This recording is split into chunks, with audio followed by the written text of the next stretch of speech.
Imagine standing at the edge of the world, where the land meets the endless horizon of the sea. There, in the silence between earth and sky, a figure kneels beneath an eternal burden. His arms strain, his shoulders ache, and yet he cannot rest. This is Atlas. For most of history, he's been remembered through one unforgettable image, a colossal figure bent beneath an impossible weight. But what exactly is Atlas carrying?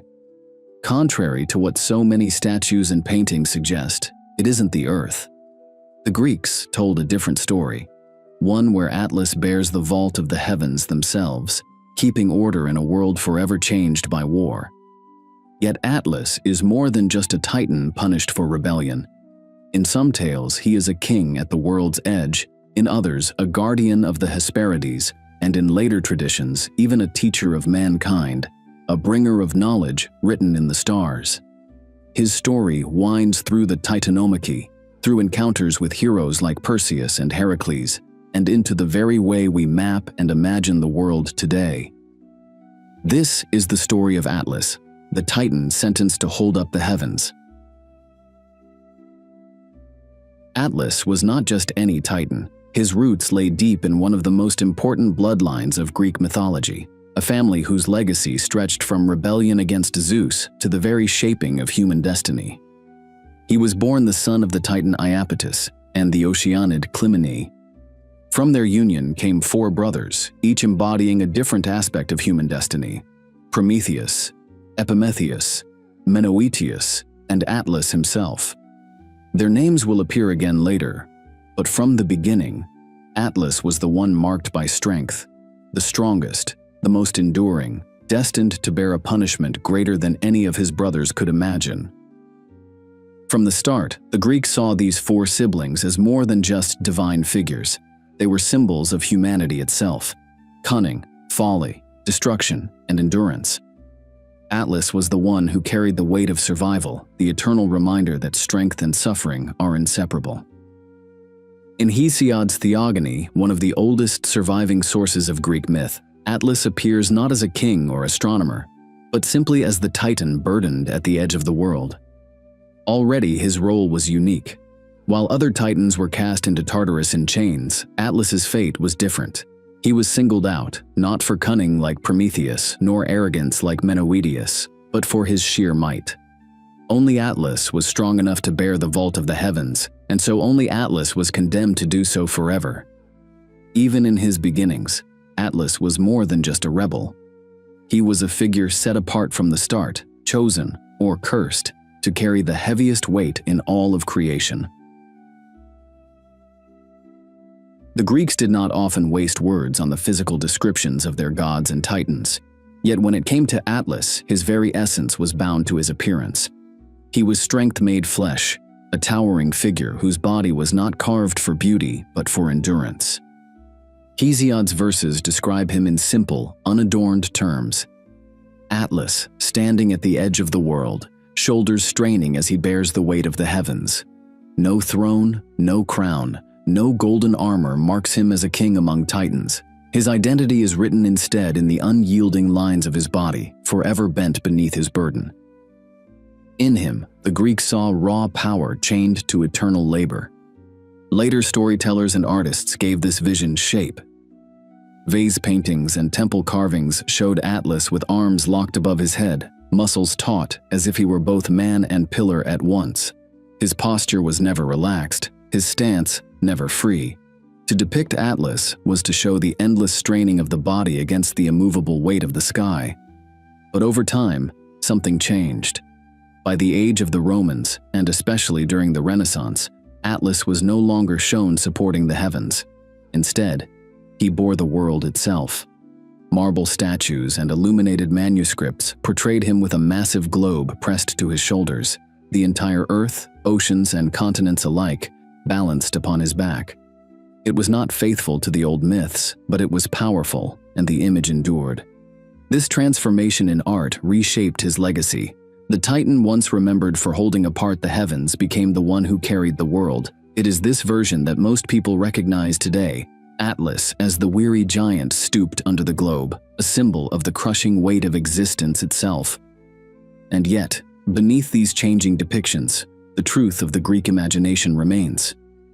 Atlas is not a figure of grace or ornament. He is the Titan of endurance, a body carved into living stone, forever caught between the sky and the earth. His form is less a portrait of a man than it is a monument to suffering. To understand Atlas, you have to look at the family he came from, a bloodline that shaped much of mankind's fate in myth. As we mentioned before, his father was Iapetus, one of the 12 original Titans. Unlike some of his brothers who embodied raw forces of nature, Iapetus represented the frailty of mankind, mortality, wounds, and the limits of human life. His presence in myth was often tied to the struggles and suffering that define the human condition. Atlas's mother was the Oceanid Clymene. She was gentler by nature, a daughter of the sea who embodied grace and nurturing. Where Iapetus symbolized mortality and hardship, Clymene brought balance with compassion and endurance. From them came 4 sons, each carrying a different face of human destiny. There was Prometheus, sharp-minded and cunning, remembered as the one who shaped mankind and stole fire from Olympus. He stood for foresight, intelligence, and defiance. There was Epimetheus, his opposite, whose very name meant afterthought. He was well-meaning but naive, accepting Pandora and her jar, unleashing suffering into the world. He stood for human folly and the consequences of poor judgment. There was Menoetius, the proud and reckless one. Consumed by violence and arrogance, he was struck down by Zeus and hurled into Tartarus. He embodied destruction and the dangers of unchecked pride. And finally, there was Atlas, the strongest of them all, marked not by wit, folly, or rage, but by the sheer endurance that would one day define his punishment. Together, these 4 brothers were known as the Iapetianides, and the Greeks often saw them as reflections of the human condition itself. Through this family alone, the Greeks explained much of mankind's struggle, the cleverness that lifts us up, the folly that drags us down, the arrogance that destroys us, and the strength that allows us to endure. But Atlas's ties did not end with his brothers. He fathered many daughters who spread his legacy across the myths of gods and mortals. Among them were the Hesperides, guardians of the golden apples that grew in a garden at the farthest west, a treasure even the gods coveted. Then came the Pleiades, 7 sisters transformed into stars who still shine in the night sky.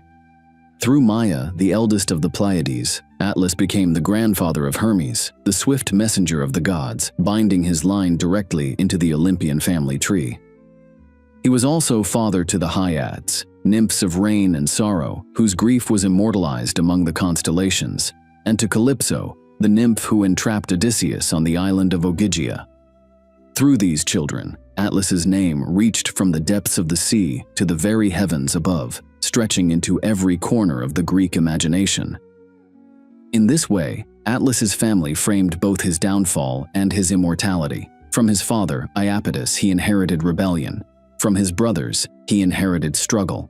And through his daughters, he scattered pieces of himself across the heavens, ensuring that even as he bore the sky, his bloodline was written among the stars. Atlas is remembered above all else for his strength and endurance, but his personality in myth is more nuanced than it first appears. Unlike his brother Prometheus, whose cunning and clever defiance left behind stories filled with dialogue and intrigue, Atlas rarely speaks in the sources that survive. His story is one of presence, not words, a titan whose very silence embodies the weight he carries. His role was not to plot or deceive, but to resist. Straining beneath the vault of the heavens, he became a living symbol of resilience. Where Menoetius had raged, Prometheus had schemed, and Epimetheus had blundered, Atlas endured. His personality was defined not by choice, but by necessity, by the simple truth that he could not set down what Zeus had placed upon his shoulders. Yet Atlas was not without agency. In some traditions, he is described as a ruler of the western edge of the world, suggesting a figure who was more than just a prisoner.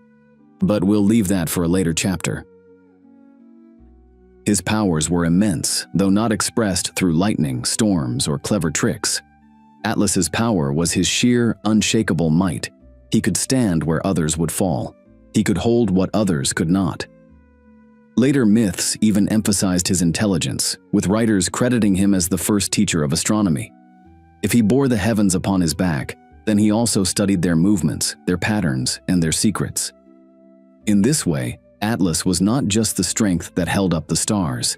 He was the wisdom that read them. Here lies the paradox of Atlas, a titan punished for rebellion, yet remembered as a figure of cosmic necessity. Without Atlas, the heavens and earth might collapse into one another. Without Atlas, the boundary between above and below would fail. In him, the Greeks saw both rebellion and balance, suffering and order. His power was not flashy, but fundamental. He was the pillar on which the universe itself seemed to rest. To understand Atlas's burden, we have to return to the greatest war of the old gods, the Titanomachy. It was a battle not of men, but of immortals, a clash between the elder Titans who ruled under Cronus and the younger Olympians, led by Zeus. Atlas stood among the Titans, the children of Uranus and Gaia, who had ruled long before the Olympians were born. Unlike Prometheus, who foresaw the inevitable victory of Zeus and chose neutrality, Atlas did not step aside. He fought alongside Cronus, hurling his strength against the rising generation. His power was unmatched, his endurance legendary, and in the chaos of war, he proved one of the Titans' greatest champions. But Zeus had allies the Titans could not withstand. The Olympians freed the Hecaton Kyries, the hundred-handed giants, and the Cyclopes, who forged for them weapons of unimaginable power. Thunder and lightning armed Zeus, a trident armed Poseidon, and a helm of darkness armed Hades.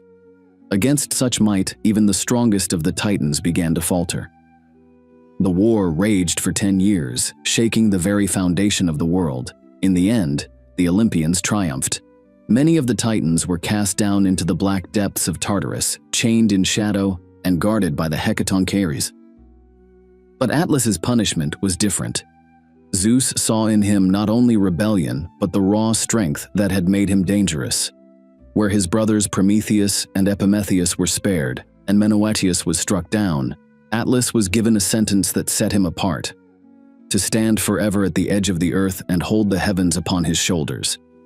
This was no simple burden. Atlas was not carrying a stone, nor a mountain, nor even the earth itself, as later generations mistakenly believed. He bore the weight of the sky itself, the vast dome that separated the divine realm above from the mortal world below. Without Atlas, the heavens would collapse into the earth and order would fall into chaos. His punishment was both cruel and necessary, a reminder of rebellion, but also a service the world could not exist without. Hey everyone, before we continue, I've got some exciting news. My weekly video is now live on my new channel, Index Unknown. That's where I dive into the hidden side of history, the secrets, the theories, the conspiracies, the things they don't want you to know. The latest upload investigates Skinwalker Ranch, America's most infamous hotspot for UFOs, shapeshifters, and the paranormal. From glowing orbs and mutilated cattle to encounters with creatures that defy explanation, is it a true window into the unknown, or just a web of stories that got out of control? The link's below if you're interested. Check it out after this video. When Zeus cast Atlas into his punishment, he was not hidden away like so many of the other Titans. Instead, he was fixed at the farthest edge of the earth, a place that stood between the known and the unknown. To the Greeks, this western horizon was a realm of mystery, the place where the sun sank each evening, swallowed by the sea, and where the path of mortals could go no farther. Here, Atlas was imagined standing with his feet upon the earth and his shoulders beneath the dome of the heavens. But later, storytellers and poets gave this exile another layer. Atlas was not only a Titan bound to labor, but also a king. In some traditions, he ruled over this distant land, a realm rich in knowledge and guarded treasures. His punishment and his sovereignty became indistinguishable. A Titan who was both a prisoner and a ruler of the world's edge. It is in this role that Atlas is most often connected to the Garden of the Hesperides, that enchanted orchard where golden apples of immortality grew. The Hesperides themselves were his daughters, and whether they guarded the fruit at his command or alongside him, the garden became a symbol of the wealth and danger of the far west. Travelers and heroes who reached this place stood not just in the presence of the Hesperides, but of Atlas himself, a figure who embodied both hospitality and hostility, depending on the tale. This vision of Atlas as master of the Western horizon carried enormous weight in Greek thought. The Western world was always tied to mystery, death, and immortality. It was the direction of the setting sun, the entrance to the underworld, and the border of what mortals could know. To place Atlas here was to make him a guardian of boundaries, a titan whose punishment became a cosmic necessity. He was the living frontier between earth and sky, between gods and men, between the known and the unknown. The story of Atlas does not end with his punishment. Even as he strained beneath the heavens at the western edge of the world, heroes of the next age crossed into his domain. Among the first was Perseus, the slayer of Medusa. After cutting off the Gorgon's head, Perseus wandered the world with his prize, the severed face that could still turn any living being to stone. His journey carried him westward, farther than most mortals had ever gone, until he came upon the land of Atlas. In some versions, Perseus arrived as a weary traveler seeking refuge. He asked Atlas for hospitality, invoking the ancient laws of Xenia, the sacred bond between host and guest. But Atlas, wary of prophecy, refused him. For it had been foretold that a son of Zeus would one day steal the golden apples of the Hesperides, apples that lay in the garden within Atlas's domain. Fearing that Perseus might be the one destined to fulfill this prophecy, Atlas denied him shelter. Angered by the insult, or perhaps desperate to protect himself, Perseus revealed the head of Medusa. In an instant, Atlas's towering frame stiffened, his skin hardened, and his form became indistinguishable from the mountains that rose behind him. Thus, according to the myth, the Atlas Mountains of North Africa were born, the Titan himself transformed into stone, a silent range of peaks holding up the sky for eternity. Other tellings soften the story. Some suggest that Atlas begged Perseus to show him the Gorgon's face, seeking release from his endless punishment. In this version, Perseus's act was not one of wrath, but of mercy, a gift that allowed the Titan to escape his suffering by becoming part of the earth itself. Whichever version was told, the meaning was the same. The encounter between Perseus and Atlas explained the presence of a monumental range of mountains in the distant west, their peaks stretching so high they seemed to touch the heavens. His suffering was written into the earth itself, a reminder that even the mightiest of the Titans could become part of the world they once defied. If Perseus brought Atlas into the world of stone, it was Heracles who tested the Titan's burden itself. Their encounter came during the hero's 11th labor, the quest to seize the golden apples of the Hesperides. These apples, hidden away in a sacred garden at the farthest west, were not only a divine wedding gift to Hera, but also symbols of immortality. Few even knew where the garden lay, and fewer still could hope to breach its defenses. Guided by his trials, Heracles reached the realm of Atlas, the one figure who knew the garden better than any other. For in many versions, it was his daughters, the Hesperides, who tended it. But Heracles also knew that the garden was guarded by Ladon, a serpent coiled endlessly around the apple tree, fangs bared against intruders. Rather than facing the serpent directly, Heracles turned to Atlas with a plan. He asked the Titan to fetch the apples on his behalf. Only Atlas could pass freely into the garden, for it was his own daughters who guarded it. But there was a price. While Atlas sought the fruit, someone had to bear his burden. Heracles agreed. With a feat of strength that tested even him, he braced his body and took upon his shoulders the weight of the heavens. For a time, the sky no longer rested on Atlas, but on the back of Zeus's mortal son. Atlas, relieved of his eternal punishment, strode into the garden and claimed the apples. When he returned, golden fruit in hand, he was not eager to resume his old place. Instead, he offered to deliver the apples himself, telling Heracles that he would continue to bear the heavens in his stead. In that moment, Atlas's cunning revealed itself.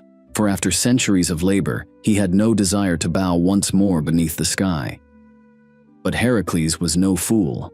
He nodded, pretending to agree, and asked only for a brief reprieve. If Atlas would take back the heavens just for a moment, Heracles said, he could adjust his cloak and cushion his shoulders to better endure the weight. Atlas, unsuspecting, lifted the sky once again, and in that instant, Heracles seized the apples and left, abandoning the Titan to his fate. This story shows us a rare glimpse of Atlas, not merely as a passive bearer of punishment, but as a figure who longed for freedom, who schemed for escape. For a fleeting moment, he had been free of the heavens, only to be tricked back into bondage by a hero whose strength was matched by his wit. In the meeting of Atlas and Heracles, two truths stand side by side: the burden of the Titan, eternal and unchanging, and the cunning of the hero, who turned even Atlas's brief freedom into another tale of triumph. Though most stories cast Atlas as a figure of brute endurance, some later traditions remembered him in another light, not as a silent sufferer, but as a teacher of the stars. Writers like Diodorus Siculus in the 1st century BCE described Atlas not only as strong, but also as wise. In these accounts, Atlas was credited with discovering the movements of the heavens, mapping the constellations, and teaching mankind the science of astronomy.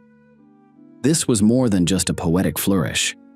If Atlas bore the heavens upon his back, then who better to study their secrets than the Titan who held them closest? Here, Atlas becomes something more than a punished rebel. He transforms into a culture bringer, a figure whose suffering gave him knowledge. With the dome of the sky resting on his shoulders, he could chart the rise and fall of the stars, trace the path of the sun, and predict the turning of the seasons. His wisdom, like his punishment, was eternal. This reimagining was not without purpose. By the classical and Hellenistic periods, Greek thought often sought to soften older myths of monstrous titans, reshaping them into figures tied to civilization and knowledge. Prometheus had brought fire to mankind, and now Atlas was remembered as the one who brought them the stars. It is no coincidence that so many of his children became constellations. The Pleiades sparkle in the night sky as companions of Artemis. The Hyades mark the rainy season. Even the Hesperides, though not stars themselves, were tied to the western horizon where the sun dies each day. The heavens Atlas bore were not only a burden, they were also a canvas on which his family was written. To study the stars was, in a sense, to study Atlas himself. Of all the Titans, Atlas may be the most widely recognized. His image appears on statues, paintings, maps, and even the names of books. Yet for all his fame, his story is also one of the most misunderstood. We touched on this part earlier, but let's dive a little deeper. The Greeks were clear in their earliest writings. Atlas carried the sky, not the earth. He was a living pillar separating heaven from earth, his strength the only thing holding back the collapse of creation. Hesiod, Pindar, and Apollodorus all describe his burden in the same way, the dome of the heavens pressing down upon his shoulders. But in later centuries, this detail began to shift. By the time of the Romans, and especially during the Renaissance, artists reimagined Atlas not with the heavens, but with a massive globe upon his back. In these depictions, the globe was the earth itself, oceans and continents carved upon its surface. The mistake was simple but powerful. The Titan who held up the sky was transformed into the Titan who carried the world. This reinterpretation proved so striking that it eclipsed the original myth. Sculptors carved Atlas with the earth on his shoulders. Maps and manuscripts adopted his image as their emblem. Eventually, entire collections of maps came to be called atlases, as if all the world's geography rested upon the back of the weary Titan. The transformation speaks to something deeper in the human imagination. To the Greeks, Atlas had been the divider of realms, the eternal guardian between heaven and earth. But to later generations, he became a symbol of burden itself, the crushing weight of responsibility, the endless task of carrying the world. In this way, Atlas was not only reinterpreted, but universalized. He was no longer just a Titan of Greek myth. He was the image of endurance that could belong to any age. Even today, when most people hear his name, they imagine Atlas locked beneath the earth, not the heavens. The misconception has become part of his legacy, reshaping him into something larger than his original myth, a figure who represents both punishment and the human struggle against impossible weight. And so Atlas remains, at the edge of the world, beneath the vault of the heavens, his back braced against eternity. A titan of rebellion, a ruler of the West, a teacher of the stars, and above all, the bearer of a burden that will never be lifted.